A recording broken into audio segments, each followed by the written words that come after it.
Oh, and here we go. I was playing music and I was talking to you guys and everything, and we were muted. So, and there we go. So, all right. Why won't that work? There we go. All right. Anyways, this is Michael Condon representing the TooMedToo Star Wars Network. We've got your fix, and this is the Holocron House. The Visual Dictionary, The Rise of Skywalker, and it is session number 18 that we have going on here. And joining us, we have Rural Farm Boy. Hello, Anthony. Are you there? Can you hear me? Hello, hello, hello. Is there anybody in there? I'm not sure, so hang on. I gotta move the camera for a second.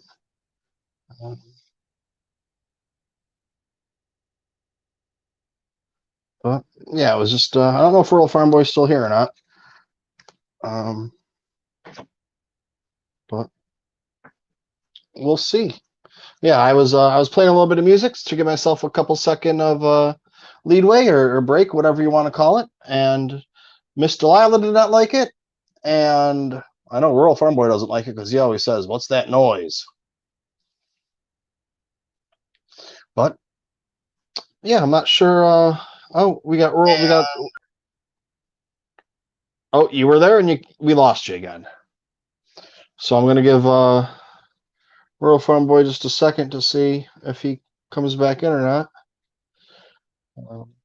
But well, I guess here we go. Let's see how the picture's looking. Should be. I think I finally got it figured out how to get this going. Let's see.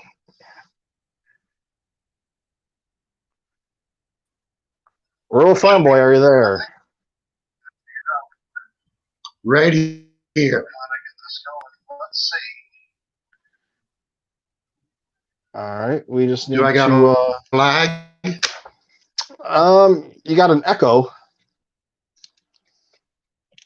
I don't know if you got much of a lag. Yeah. I'm not sure. I'm not sure if there's a lag or not. Because I just hear the echo Okay. coming No, off of the echo you're hearing is you through the sound on my iPod because I.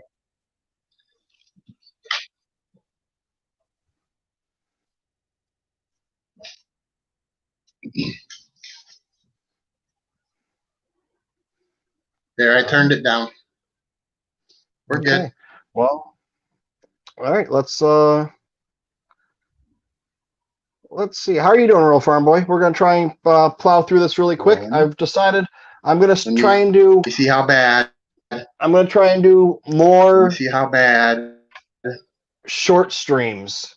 20, 30 minutes of the book or whatever. So you might get 4 or 5 a week like I had been doing in the past, but instead of doing them for an hour and a half, that end up being like full episodes.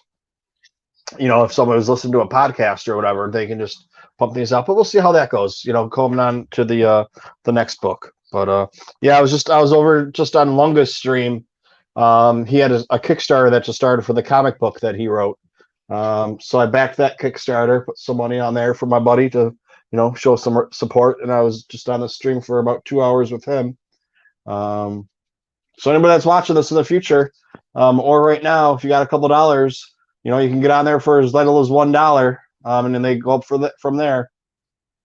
Go over and throw some money at Darth Lunga. Tell him I sent you, but do it after this. There'll be plenty of time. But I guess we might as well go and get started. I don't know if I didn't have the sound on for a couple minutes. Yeah, Rural Farm Boy's got a bad leg on his end, so I'll keep him on there. I'll just put him in the back, and if he's got anything to say, I guess he can throw in a couple of 2 cents or whatever. But this is brought to you by my patrons on the TooMedToo Patreon page. The likes of Rural Farm Boy, Christina Flores, Chris from Kentucky, Mr. Rez, Kylo Customs, and Heidi Fetter. And now that we got that out of the way, oh, this isn't the Bacta tank either.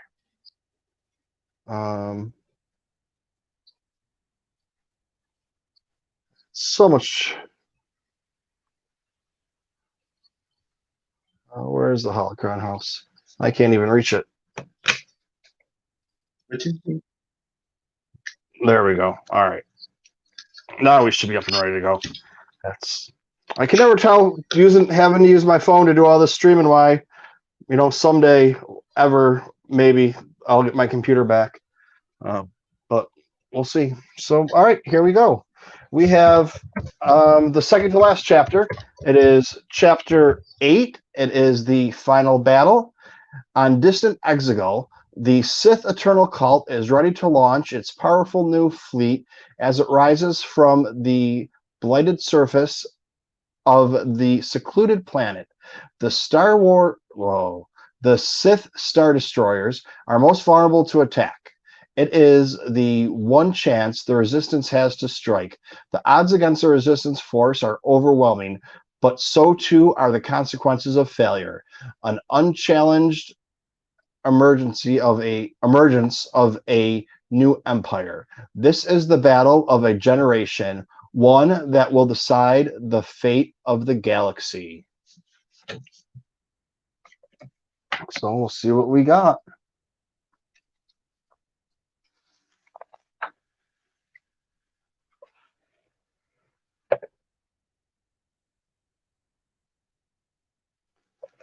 These guys on here. Maybe if I move this light a little bit, it'll give you a little less glare.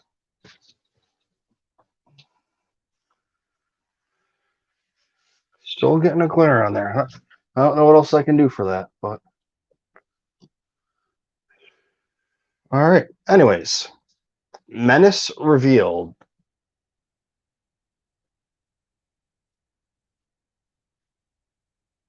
Secreted in underground launch bays beneath the surface of Exegol is the final stage of the First Order's long gestating plan of conquest. The Loyalists, who have been toiling in secret to bring the return of the glorious Empire and to resurrect the Sith Order, include engineers, shipwrights, and enslaved labor. The efforts have created hundreds of warships and thousands of starfighters ready to launch. While the Sith monolith is the site of the macabre rituals that plumb the secrets of the Force, the neighboring staging grounds represent pure military might, grounded in the imperial legacy of rule throughout technological supremacy. And we got this guy over here. We got a data file. The manufacturer is a Sonera Jamis Fleet Systems. It is a TIE DG starfighter. It's the Sith Eternal is the affiliation. The height is 7.67 meters, which is 25.2 inches. The length is 9.51 meters, which is 31.2 inches. Weapons: 2 SJFSLS 9.6 laser cannons and 2 SJFSL 7.0 heavy laser cannons. So these guys might be a little bit badass on there. Suspended riglet serves as a deflector shield projector. It has red markings detonating Sith Loyalist affiliation.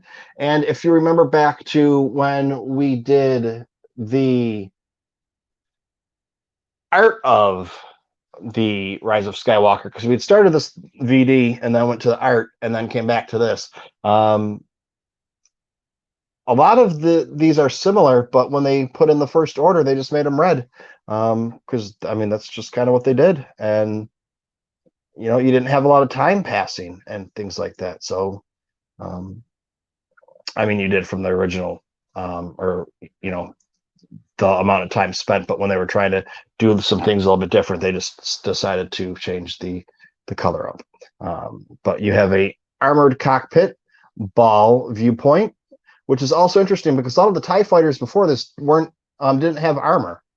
There was just kind of, if you were a TIE fighter, you were out there and you better fly well because you didn't have armor. It has a fuel port and to the lower tank.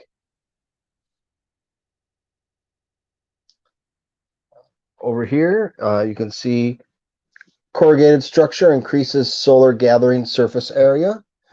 Delta-shaped armored solar gathering panels. So here's the top view of it. As you can see, this is the side view.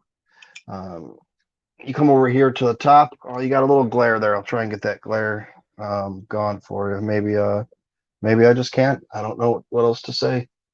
Well, I guess I can do that. Try and get rid of the glare for you. That might work for right now.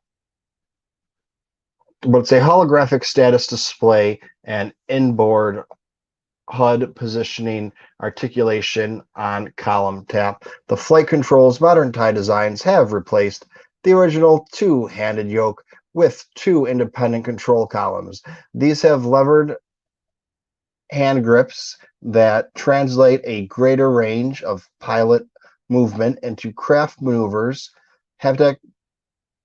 Haptic feedback on the columns creates a strong sense of connection between pilots and ship. I wonder if I just... Oh, I gotta take these out.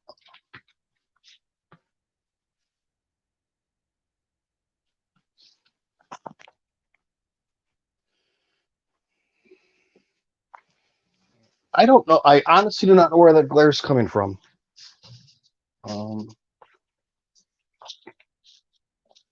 I just turned off.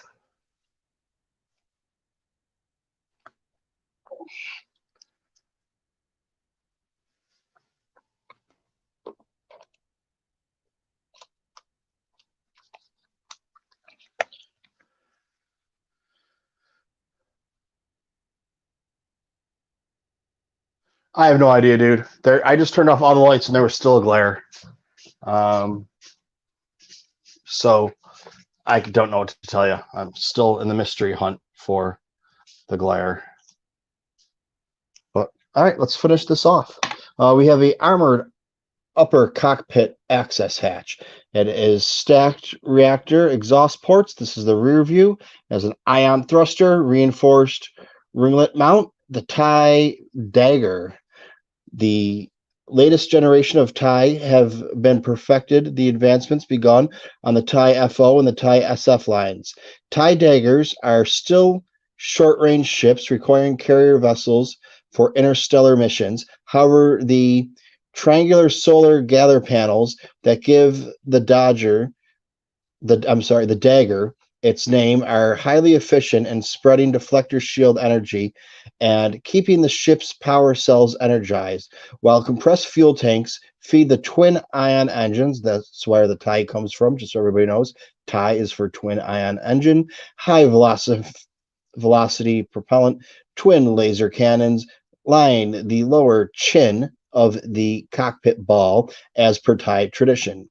These are bolstered by heavier laser cannons sandwiched between the layered wing panels, giving the dagger a deadly punch in starfighter combat.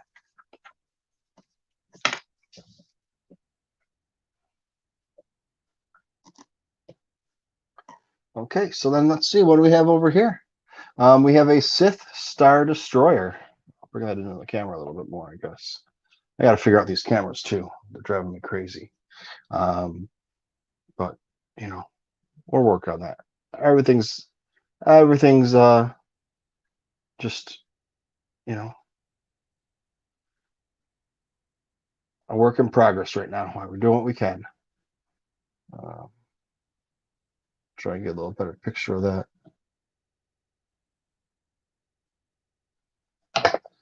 for you. Imperial lineage. The Sith Star Destroyers are based on the historic Imperial class design, but scaled up, lifted the efficient automation systems to cut down on crew requirements, and each loaded with a reactor-fed axial super laser capable of smashing a planet from orbit. Okay, so that was the whole thing. Oh.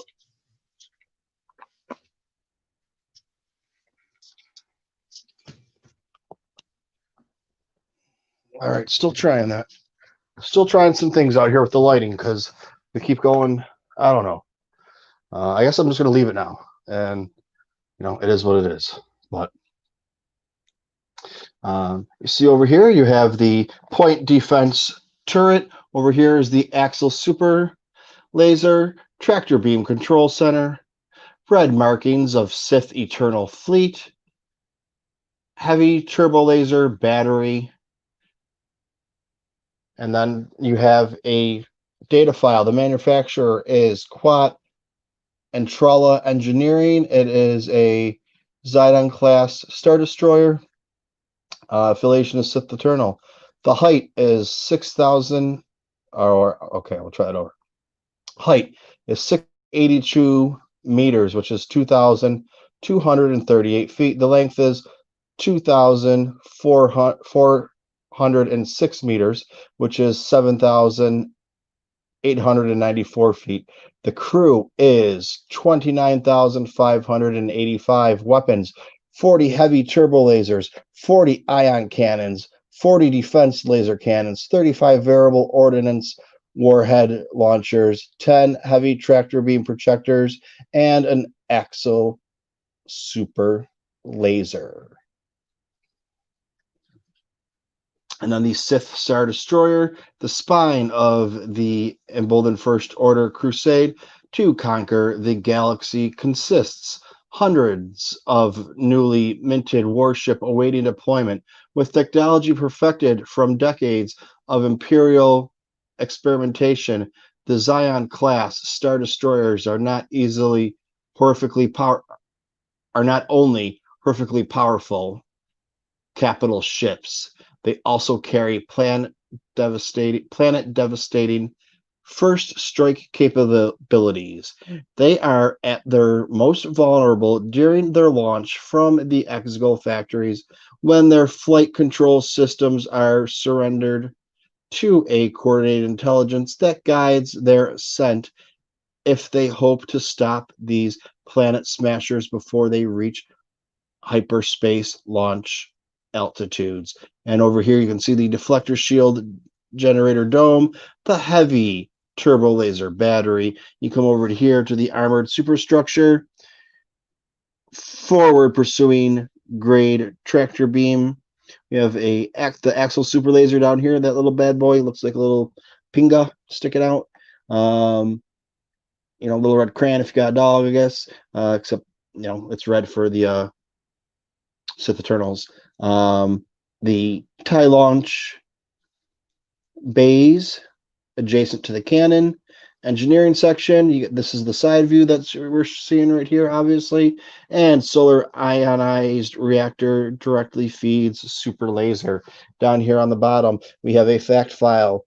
The presence of the Sith loyalists within the executive boards of the Sierra Jamis and Quat and Trella allowed the clandestine funneling of supplies and designs to Exegol through various intermediaries.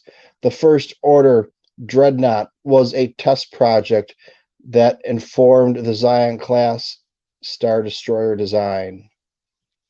The day this fleet launches, freedom dies in the galaxy. That is Beaumont Kin. So there's a couple more answers for you about what is going to be going on. How is this done for all these years and we didn't know about it? Well, they just told you right there. There's your answer. The Sith, like we know, when Palpatine was still just a senator, although he was still Darth Sidious, working with Plagueis, taking over through not force and through Sith ways, but through politics and banking, and doing, enslaving and going into the military that way, getting, their grasp on. And he's still doing it to this day with his backup contingency plans that he had.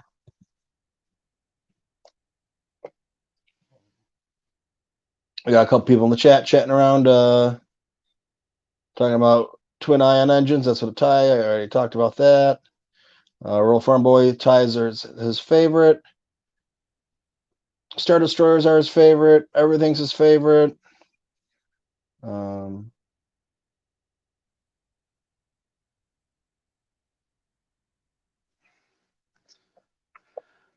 So yeah. All right. Let's see what have we here. Oh, some Sith troopers. These guys are amazing.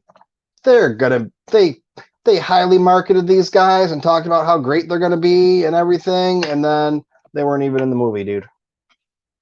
But don't worry, I got me a couple Funko Pops of them. I got me a couple of Black Series and some carbonized ones, and in case they ever make show up again in some kind of Star Wars thing, I'm ready. I'm ready for the toys.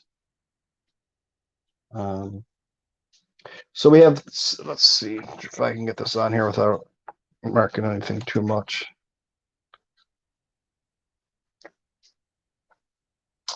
Sith Trooper. In its ultimate push towards galactic conquest, the First Order readies an army of elite soldiers who draw inspiration and power from a dark and ancient legacy. Though they bear the name of the revived sect of the dark side, Sith troopers are not imbued with the power of the Force. Instead, their red armor invokes an aura of dread and spilled blood of Sith lightsaber blades and the Imperial elite of old. These fighting forces have been cultivated in secret, their existence known even to most within the First Order. They are the accumulation of an elaborate contingency meant to ensure the perpetual reign of the Sith Empire, returning the galaxy to the glory of 1,000 years past. And that contingency plan, we know, comes in the Aftermath novels. That's also where you're going to get your first signs of Cobb Vanth, who is going to be in The Mandalorian season 2. More on that, not on the Holocron house. Sith Troopers helmets constantly broadcast battlefield data, giving the officers a sweeping overview of combat conditions.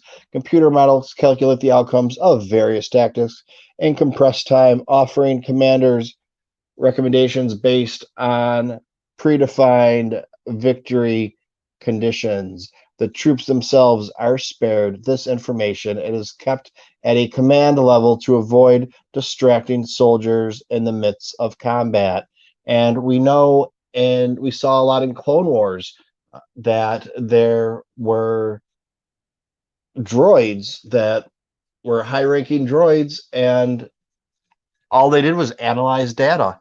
But then, of course, you had a couple of, the generals on the side of the Separatists. Your little, what the hell is that guy's name? The spider dude who we had come back. Then he comes back like more machine than man in the final season. But yeah, somebody in the chat told me about that. I'll look back in a second. So here we go. We have a Suns Blast FWMB 10B repeating blaster. It is a high resolution electroscope barrel cooling shroud. It is collapsed monopod, can extend for support.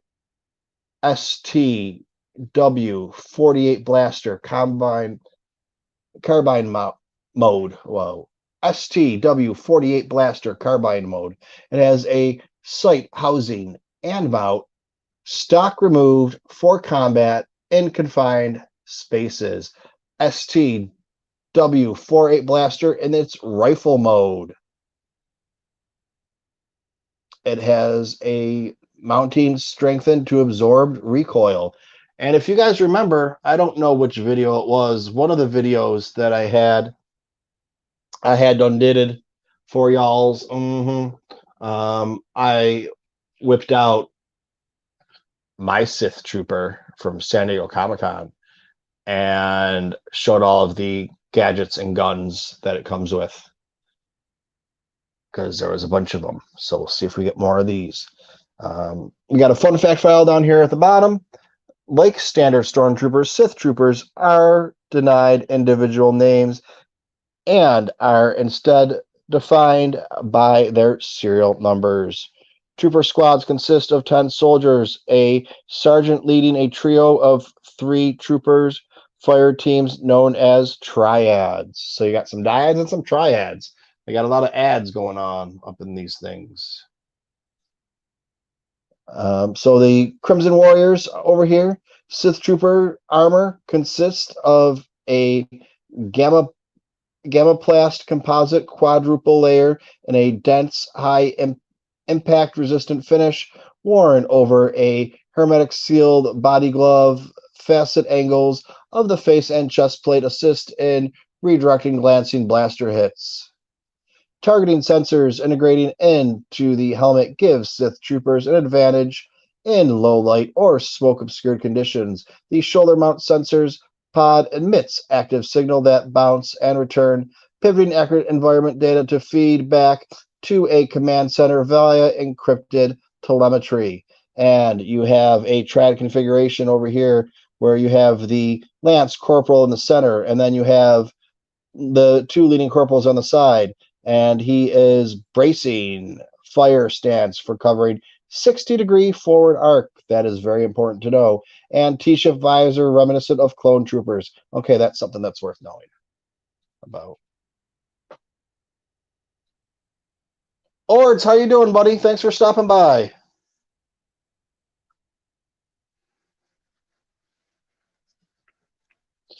Good to see you in here. I haven't seen you in a while. I stopped by your stream a couple days ago and talked to your better half shortly, but couldn't stay long. But I'm glad to see you in here. We're just we're almost finished with the Rise of Skywalker visual dictionary, and then the next one is probably, I don't know what the next one's going to be. Yeah,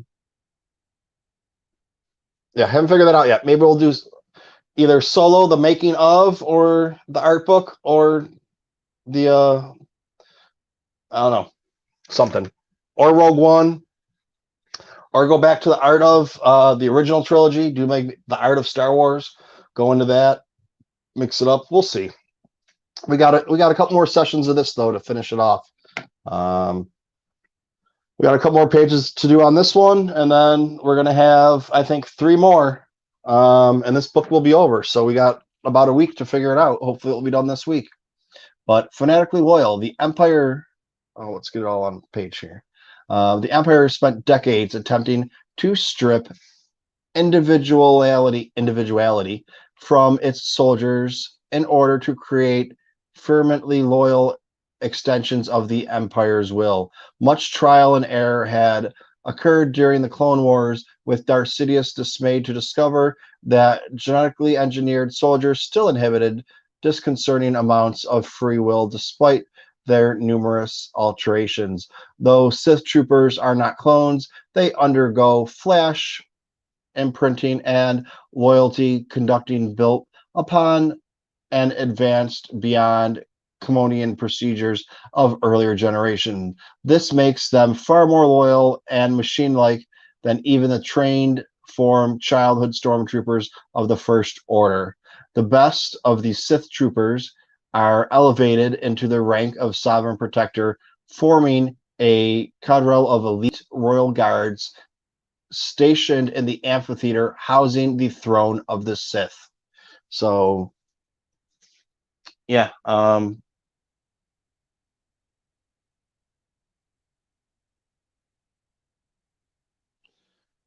So I was just looking at the chat. I wasn't sure what Royal Farm Boy was saying.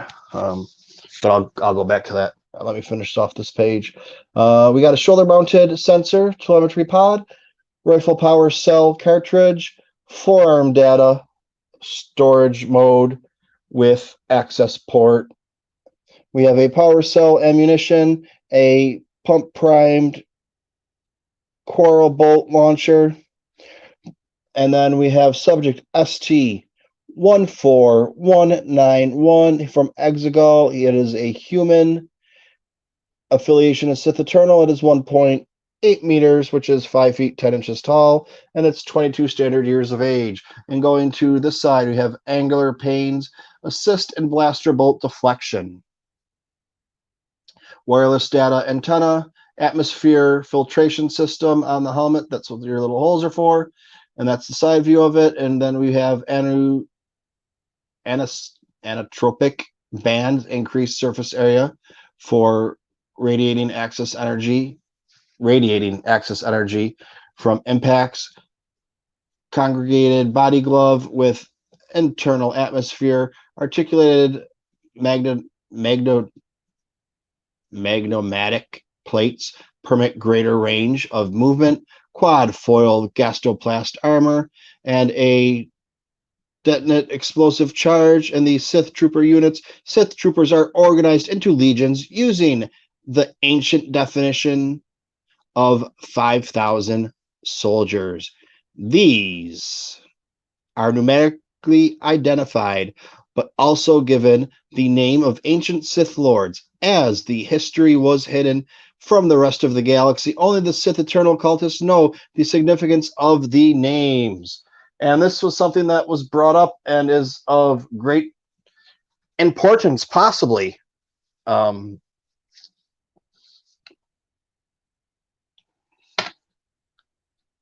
Get you in a little closer right here. You can see that a little better. Trying to get to focus. It's still, I don't know if it's focusing or not on there. But anyways, you have so these are the notable legions. The third legion is the Revan Legion. The fifth legion is the Andi-Edu Legion. The 17th is Tanis. The 26th is the Tenebros. The 39th is the Phobos. And the 44th is the Desaluis. So those are now canon Sith Lords that we have. So you can take with those whatever you want and do whatever. And Royal Farm Boy is going to give me some pronunciation. Yeah,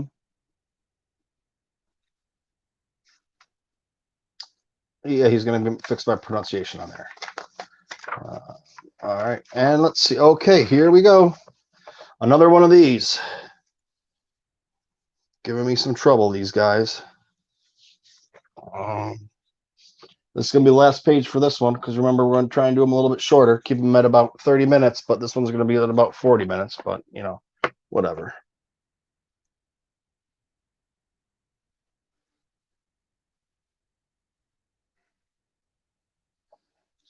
So there you go. There's the whole Sith Trooper. You see his back. There's his pack. There's his weapon. And I'm going to try and get you a little bit of a closer view, but this one's not going to let me. It's going to turn it. Oh, well, let's see what we got here. I don't know how that's going to look on the screen for you.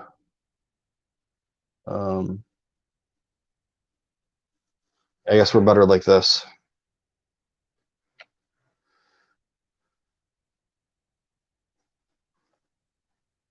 All right, protecting the skies over Exegol as the Sith fleet launches our elite airborne soldiers, the next step beyond the standard jetpack-equipped stormtrooper. With intense training and advanced gear, the Sith Jet Trooper is an intelligent airborne projectile capable of devastating rapid strikes. They are too fast and too small for conventional anti-aircraft weaponry to effectively target. Working in tandem with standard infantry. They provide effective air cover for the ground-breaking troops. While these troopers do resemble the standard jet stormtroopers, their armor and jetpacks are finished in the striking red colors of the Sith Eternal Forces and are made of denser multi-layered composite, providing additional protection from small arms fire. The crucial difference comes in discipline, ferocity, and loyalty to an undying cause, which institutes the Sith Jet Trooper with a fearless aggression.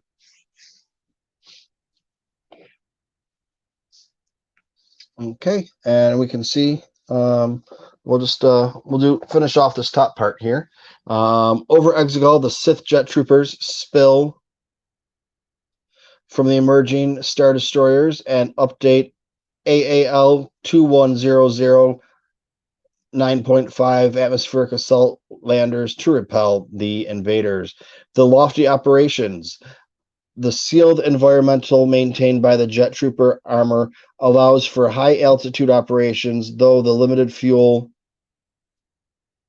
supply of the jetpack means troopers must be conveyed to a high altitude abroad vehicles. Felicitating. Why can't I read right now?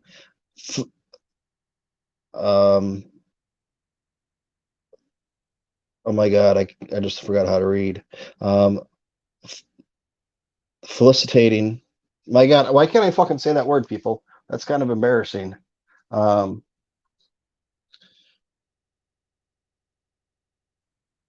Facilitating control of the jetpack. There you go. Woo! Got it back. Of the jetpack in a body-wide network of accelerometers and altimeters that perfectly capture the trooper's position relative to the ground and air currents. Body movement, muscle contraction, and eye positioning track are all registered by the armor's internal system, which translate them into thrust direction and power modulation. In the case of the catastrophic engine failure, Jet Trooper armor does have emergency repulsor lift buoyancy generators that will reduce terminal velocity, though they are not powerful enough to completely offset falling. To be a Jet Trooper is to be put aside any fears of such things.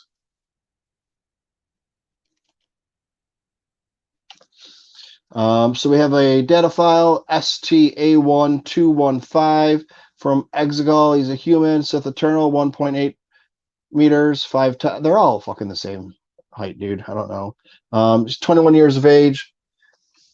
Glare reduction, slit visor, specialist insignia. That is the difference that I know my San Diego Comic-Con one has. Amplified F11ABA heavy blaster cannon with wireless data info from scope to helmet. And then over here we have a repulsor lift buoyancy, anti-weights, and utility belt power cell. I love that they give us these big pictures, but it's really hard to show you guys. So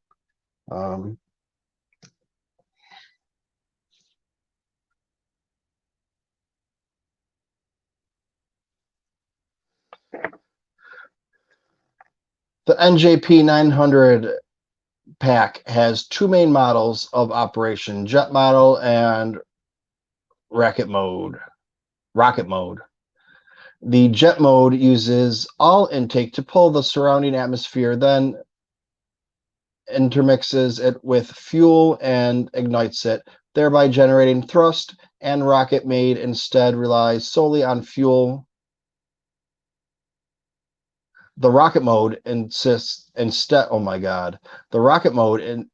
relies solely on fuel cells, though the rocket mode is far more fuel intensive, expanding fuel at 3 times the rate of jet mode.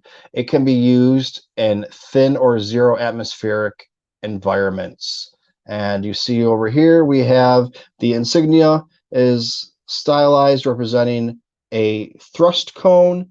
This is the rear view of it right here. It is armored fuel cell each supply 1 hour of atmospheric flight operations. And then we have, for this dude, we have an integral multi-axis accelerometers. See, that's the only thing. Sometimes they give you some crazy words in the Star Wars language, and it's like when you say Padme. Anyways, getting back to turbine, air scoop, inlet, blast, back blaster, suppressor. And then to finish off this big guy that we had over here, we have a senior line, full sealed body glove. We have a magnetic adhesive field projectors, aileron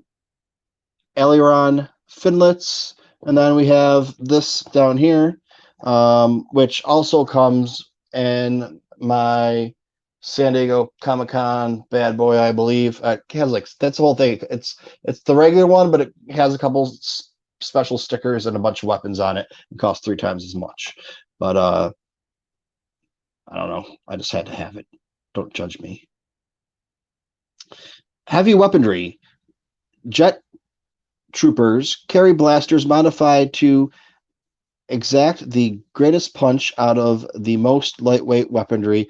A blaster rifle forms the core of their F-11ABA heavy cannon, which uses an amplified barrel system to extract more energy and funnel it outward. Thus, these weapons feature power blast modes and gobble up ammunition in exchange for a truly explosive blaster bolt.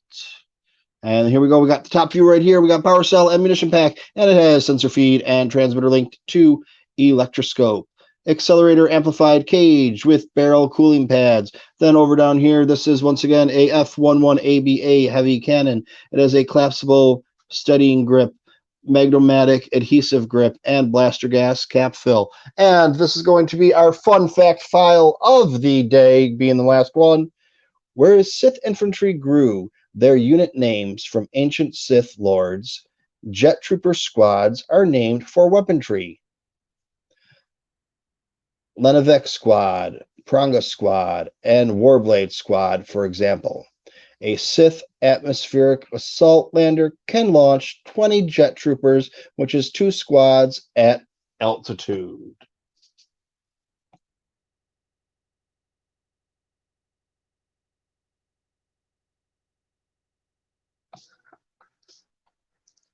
All right, and that is going to do it for today. It's going to be another short one for the next one.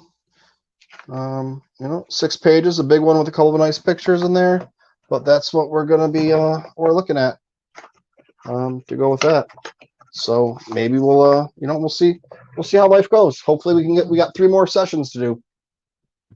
Hopefully we can get this done really quick. And Ords, thanks for stopping by. Thanks for checking it out. Everybody else that's in here, we got Kat and Rural and maybe Dale's still in here. Ords is leaving, so I'm not sure who else is in here, but yeah, just a quick little last battle one. So we'll try and get a little bit more action for you tomorrow, hopefully, depending on how life goes. And and keep an eye out on Twitter. I might be doing a quick little reveal of something that came in the mail today. It's not for sale yet, or you can't buy it yet, so I probably won't even, you're just going to see the outside of it. With that, I say good day. May the force be with you.